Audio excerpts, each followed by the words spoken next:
భద్రాద్రి కొత్తగూడెం జిల్లా పాత పాల్వంచలో SC colony వాసులు ఆందోళన చేపట్టారు. శ్మశాన వాటికను డంపింగ్ యార్డుగా మార్చడంపై ఆగ్రహం వ్యక్తం చేశారు. కమిషనర్ వచ్చేదాకా ఆందోళన ఆపేది లేదన్నారు.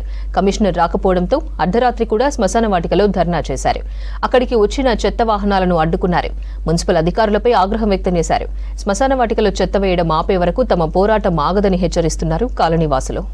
శ్మశాన వాటికి ఏదైతే ఉన్నదో పురాతన కాలం నుంచి కూడా మా నాన్నలు వాళ్ళ నాన్న తాతయ్యలు ఇయనివ్స్ ఉన్నదండి.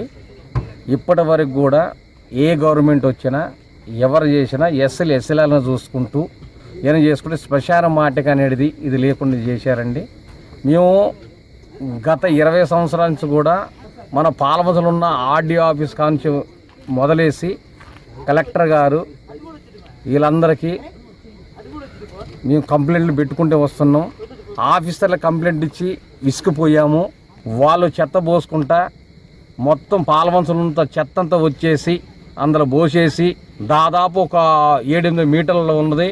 చూసుకున్నా కానీ రేపు వచ్చిన జెన్యూన్ పని ఇది, ఎవరు చూసుకున్నా కూడా ఇది తెలుస్తుందండి. మేము ఎన్నో ఇచ్చినాం, లెటర్లు కూడా ఇచ్చాము. మేము గత గవర్నమెంట్లో కూడా శ్మశాన వాటికలు వైకుంఠధామాలు రూలర్లో కూడా ఎక్కడో దూరం ఉన్న ప్రాంతాలు కూడా వైకుంఠధామాలు కట్టారు.